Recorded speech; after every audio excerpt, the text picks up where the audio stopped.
Welcome, everyone. My guest today is Lead Analyst Logan Mohtashami to talk about rates, inventory, and how the Fed is engineering a recession. First, here's a word from our sponsor. This is Sarah Wheeler, Editor-in-Chief at HW Media, talking with Matt Dowd, Vice President of Product Management at ICE Mortgage Technology, about mortgage automation. Matt, what challenges are customers facing around adoption? I think the challenges lenders face with adoption are fairly consistent and evident, but the real question is how to solve the adoption question. So it goes down really to change management and perceived value. Without getting users on board, you're going to be hard pressed to make any progress. So you have to do that with training, training, training, and training. And the second piece of the puzzle is really ensuring that you're able to provide the value to your users. So you're going to need quantifiable and empirical data that shows how implementing and embracing this type of technology is going to help them do their job. That's really important. And listeners, you can find out more at icemortgagetechnology.com. Logan, welcome back to the podcast. It is wonderful to be here, Sarah. Great to have you here. Lots to talk about. Let's start with demand, mortgage demand. Yes. And just in general, housing demand now, we have pretty much almost 6 months of data starting from November 9th. And the reason I like to talk about November 9th is because on October 27th, what we wrote for HousingWire was the case for lower mortgage rates. On that day, rates were above 7. People talk about maybe 8% mortgage rates, stuff like that. And on that day, the Fed's main recessionary indicator had gone off. The growth rate of inflation, was topping out, but the dollar was getting stronger back then, things that drive the bond yields up, usually for a cycle kind of peak. So that was, talking about the premise of that. And what's occurred is rates fell from 7.37 down to 5.99%. And the reason that's important is that housing demand has stabilized. Regardless of who you are or what you believe in, the data has 6 months of this stabilization. And we're bouncing off kind of the MBA purchase application data is bouncing off of levels that we saw in 2014. That was the last time actually inventory grew in America. When mortgage demand collapsed, days on market grew, weakness in demand allows inventory to accumulate. And then after 2014, demand started to pick up. So we have now historical data going back 13 years and going back 6 months to show us that when mortgage rates get down towards 6%, the demand gets better. It stabilizes from a waterfall dive. And because total active listings are still historically low, and we've never saw the oversupplied marketplace that people like Ivy Zellman and other people have been talking about, inventory is not that high. If you have stable demand, that's the market we are dealing with today. So irrelevant to what anybody said 4 months ago, 3 months ago, 2 months ago, we have numbers here to prove that human beings might not tell you the truth sometimes. And the duration to me matters. I always say you need at least like 12 to 16 weeks of data to kind of see if you have a trend. And we have 6 months here. And what it's done is that we had a waterfall dive in demand last year, a historic. I still think to this day, people do not appreciate what happened last year. That was a crazy event in the history of economics going back many decades. And we've just bounced off of that in a very aggressive fashion. That month-to-month sales report was big. That was 12 weeks of data coming into that big existing home sales report. So as long as demand is stable, that's the housing market that we're dealing with in 2023. So people are questioning, why is pricing getting firming? We were told 2008. I'm dealing today, this morning, with Wall Street firms talking about 2008 pricing. I am telling you, one of the last groups on planet Earth you want to get housing information are from stock traders. It's just they look at prices as they look at as a stock, trend lines and everything. And when it's broken, they believe it should go back to an X level without explaining why. So my job for the rest of the year is to showcase everyone that was talking about this for the last 6 months and how to talk about economics going into the rest of the year. So we have enough data. Purchase application data last week was positive. It's just a stabilization period. That's it.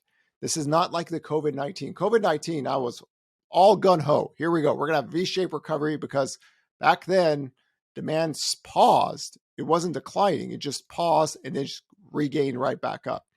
So now the weekly information becomes more and more important going out for the rest of the year, because April and May to me are always very key months, and are even more now because usually the spring inventory is increasing for 2-3 months now. That's not the case. We're hoping that we've seen the seasonal bottom and we're seeing the increasing, but new listings data is still trending at all-time lows. So if you have stable demand and you have low inventory, no forced credit sales, the 2008 crowd, which I'm dealing with Twitter today because some Wall Street firm said it, does not have the sophistication or the education or the training to talk about housing economics in any fashion. Because what happened in 2008 was a mass increase in supply from 2005, 6, 7, and 8. And it was distressed sales, right? People were filing for foreclosures, bankruptcy, credit got tight, demand collapsed,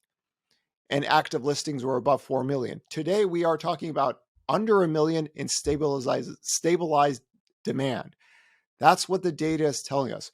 Even if I didn't want to believe that to be the case, there is no way a functioning human being like myself could change that.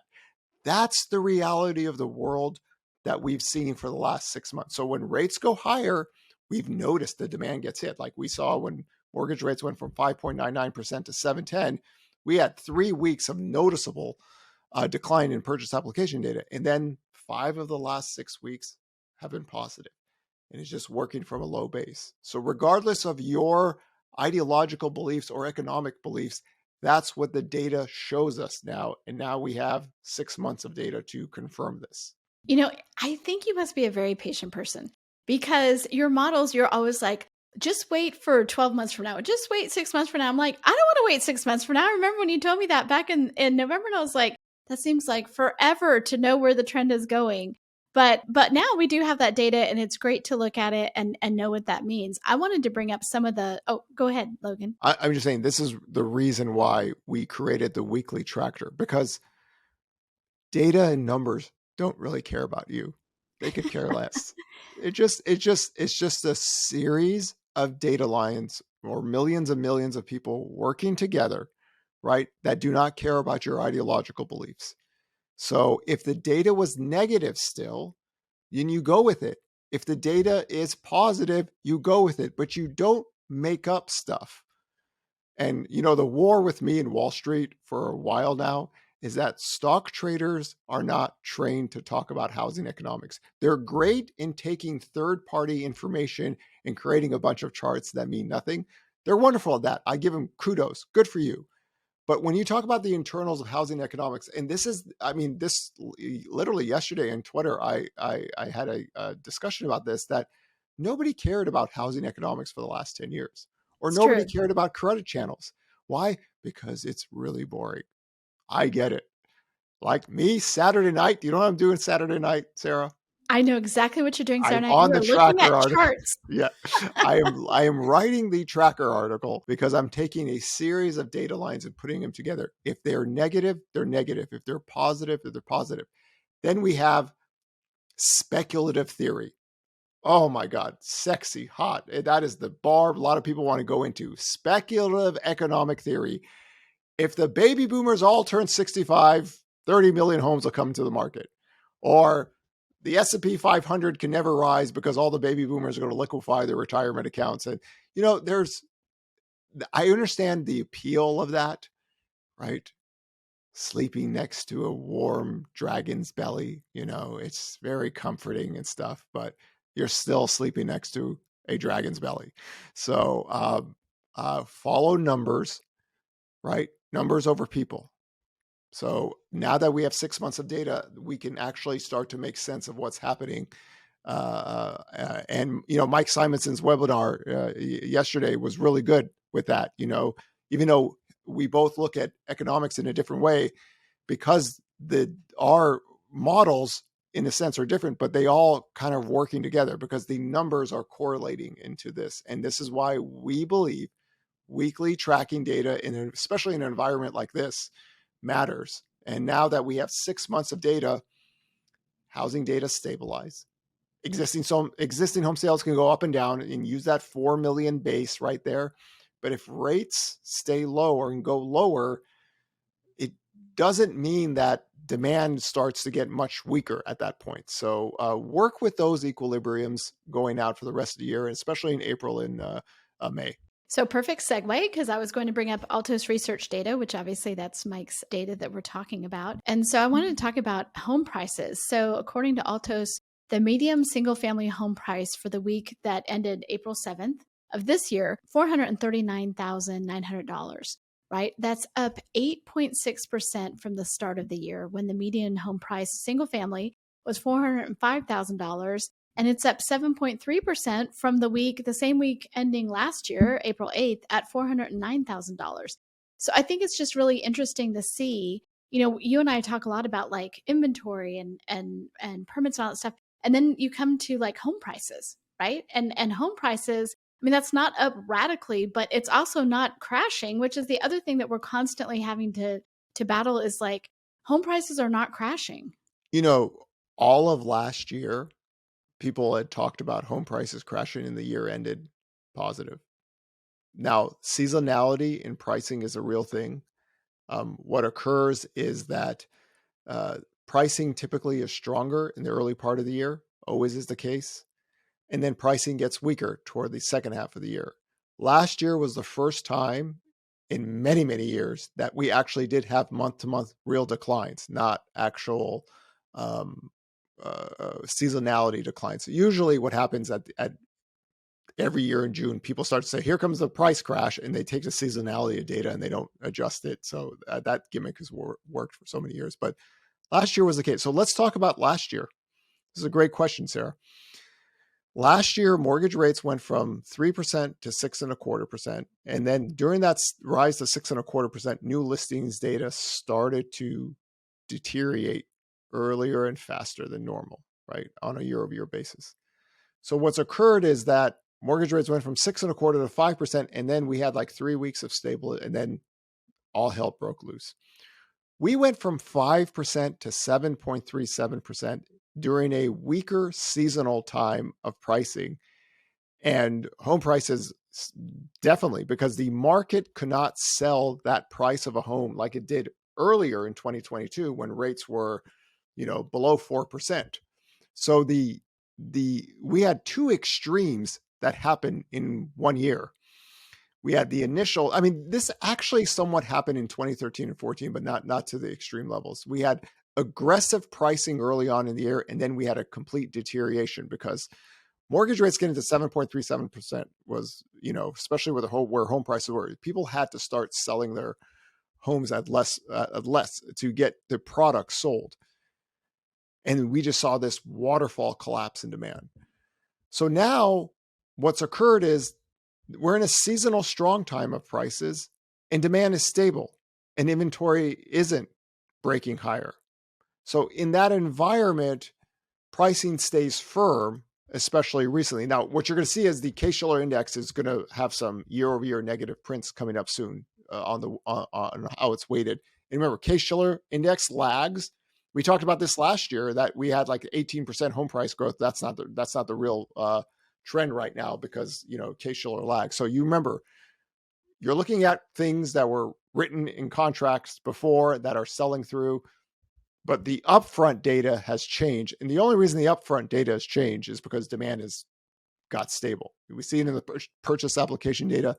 And remember, we still have above 20% cash buyers as well. So when you look at that mortgage demand, then you put cash buyers in together. This is why I say it's really rare post 1996 to get existing home sales trending below 4 million.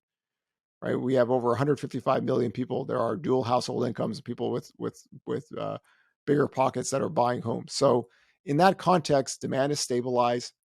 We're in a seasonal strong price point. We just take it from there. Things have firmed out. If demand had kept on falling, which in some sense, a lot of the housing crash people were right. If we are going down another 2 million and home sales went to like 2 million and 1 million, that would be a different story. But that didn't happen. Why? Because November 9th, November, December, January, February, March. Now we're in April. So different marketplace, adjust to that reality. And this explains why the weekly pricing has firmed up, just because even though demand is on paper looks like what we saw in 2014, prices weren't collapsing in 2014. If anybody remembers, right? And we had 1.3 million more inventory back then at the peak of 2014, right? So it's different kind of dynamics. What I would argue this time, which is different than the other period, is that the affordability index is much worse now than it was back then. See, that's a legitimate discussion to have. Just make it about affordability and rates. See, when people start talking about 2008 and massive supply and distress sales and every person on Airbnb selling their homes at 80% off, this stuff's crazy, man. It's crazy for a reason. It's great to get people into the bar. It's great to get people into the club. But are you really dancing with that person on the floor? Are you really buying that person a drink? No, you could get them in, but you can't close the deal. So understand, go with the data. And that's why I think, especially with Altos research and how Mike explains it, what we're seeing now is current and live. What some people are focusing on is something that happened months ago. So follow the data, follow the most recent data, follow the HousingWire tracker. We'll close the deal. We'll close the deal. Okay, so now everybody in the audience is like, Logan must have been a dancer at one point in his life, because you've talked about the slow dance between the 10-year yield and mortgage rates. Now you're talking about club and dancing. So tell us all, Logan, were you ever a dancer? No, but in a very, very long time ago, in a galaxy far, far away, the one commercial I've ever done in my life was me dancing. Oh my gosh. At a club. And let me tell you something. The technology is so old back then, nobody will ever find it. Okay. I know this for sure. Now, for me, it was very awkward because I was a young high school basketball coach, and I literally, they told me when they were going to play the commercial, and it's on the weekends, and I was like, okay. And I literally went to the school to coach, and all my basketball players and students were mocking my dance moves and laughing, and I was like, oh, they saw this. So thankfully, those days are over. Right. Listen, if anyone in our listening audience can dig up that video, I will pay money for that video. I'm telling you, nobody will ever find it. I know this. It will not be found, I think. Well, let's talk about the crazy things that we've heard from the Fed this week. It's like they just can't help themselves. They've said stuff since the last time we talked just a couple of days ago. There's been more things. So if I'm out here and I don't know, maybe I'm not super sophisticated on this, I'm just trying to run my business. What is happening with the Fed? Okay, so this morning retail sales came in as a miss, and the inflation data was slowing down, as we've seen. I mean, producer price index year over year is almost back to pre-COVID levels. So it was like 3.4% headline or core and 2.7%. So we're starting to see some inflation data get to pre-COVID. But one of our favorite people, Waller, this morning, this is Friday morning. So Friday morning, the 10-year yield is back to the Gandalf line, right? We've recovered that. And for those of you who are listening to this, if you like video explanation of charts, go to my Instagram account. I'm such a nerd that all my Instagram videos on stories are just economic charts, and we go over these things. So it might explain it on a daily basis more. But today, the 10-year yield went up. Retail sales were down. People are like, what?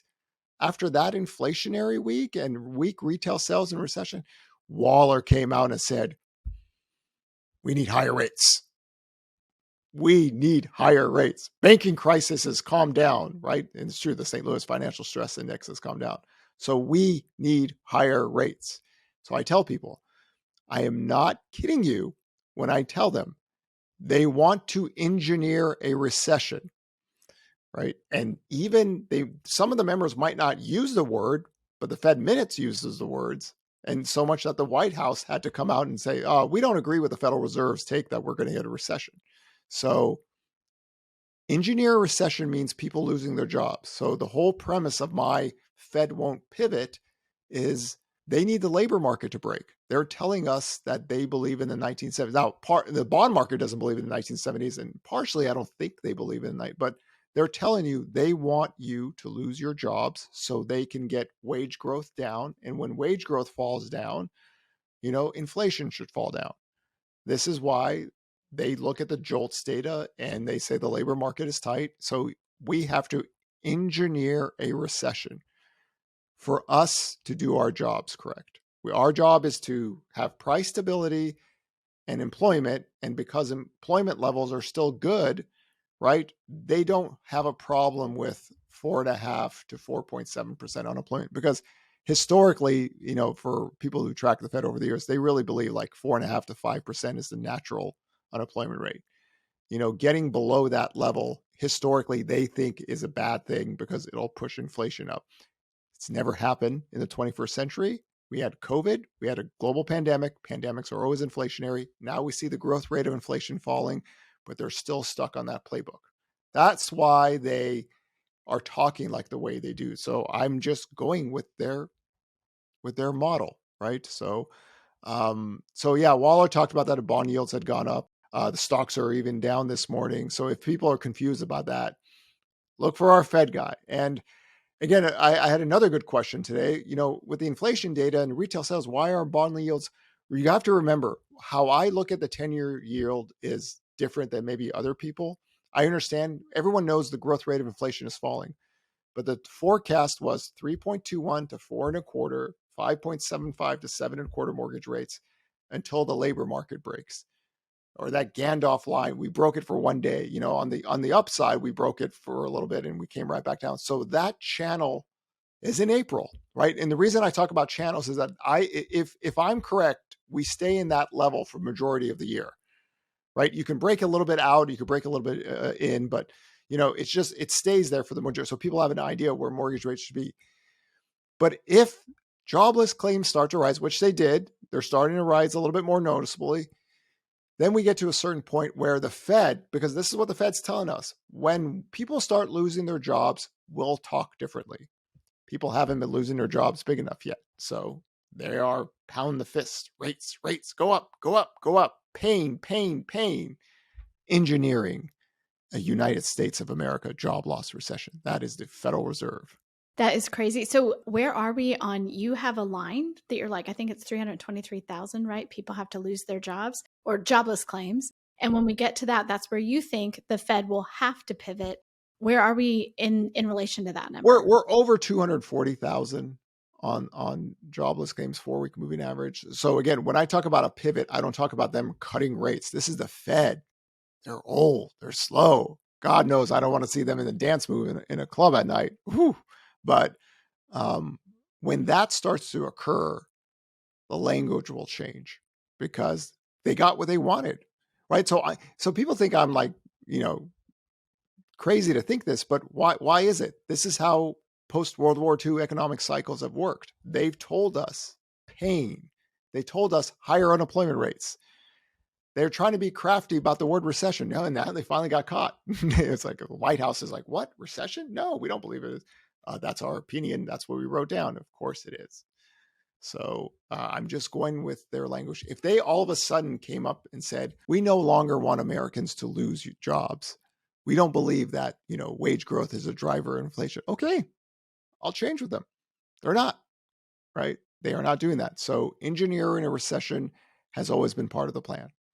And when they pivot or when they talk about, then the bond market would, in a sense, the bond market has, in a sense, got ahead of the Fed already. The 2-year yield, which is tied to short term, it's already, it's a little bit above 4% right now this morning, but they're kind of already trying to peg this because why? The bond market can't be old and slow, right? It can't. It just doesn't. It doesn't work like 15 people that are slow in thinking. So that's why the channel of the 10-year yield looks right to me, even though inflation is falling and the labor market is still firm enough. And the 2-year yield, of course, has a different story. Like, dude, you're cutting rates by the end of the year. So might not agree with that, but still, I'm just sticking with the forecast and what I believe since like last October, they will not pivot until you lose your job.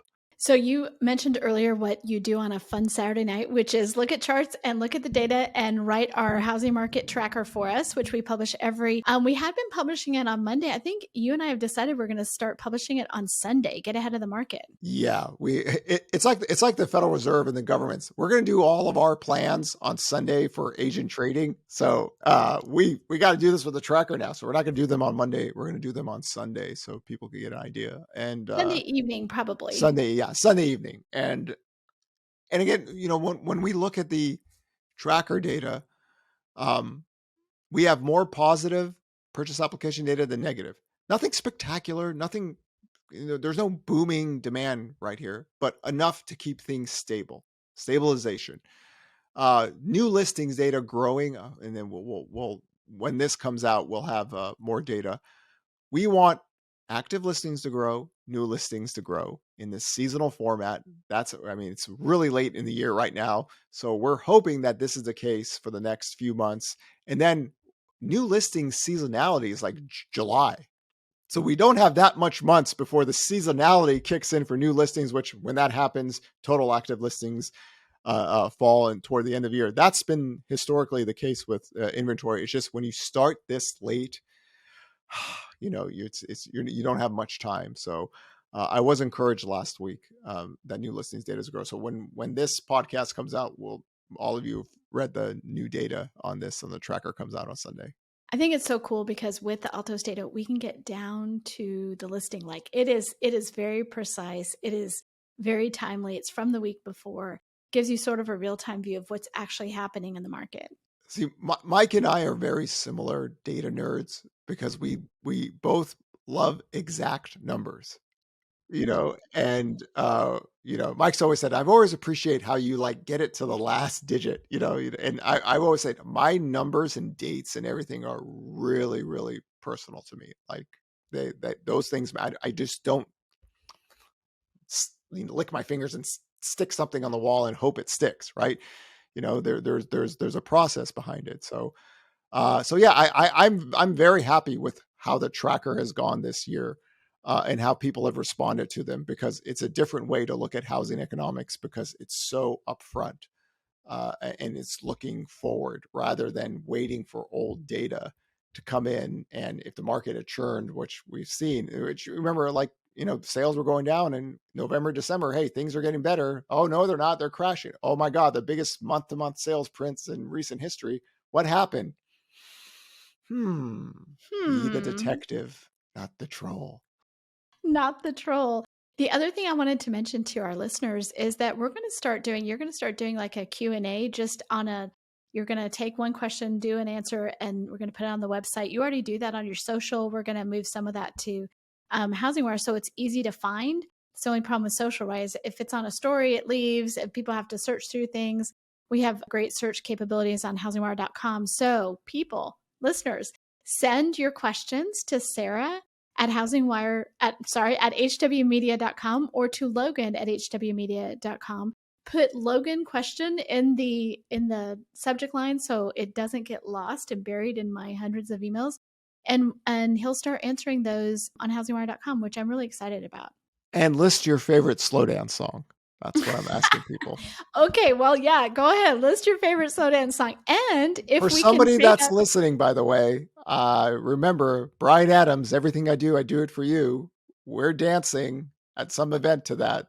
So just a private listener right there. Yes, and let us know if we can say your name on air, what your favorite slow song is. Hey, this will be like one of those old radio shows, right? Where you call in. You're like, can you play this for me? And then, that's the only way you could hear your music if you didn't have it on the turntable. So we'll be like that. It'll be old school. Yeah, definitely. Not because I'm a boomer. Okay, with that, I think we're done. Logan, thanks so much. Appreciate you being on as always. Pleasure, Sarah.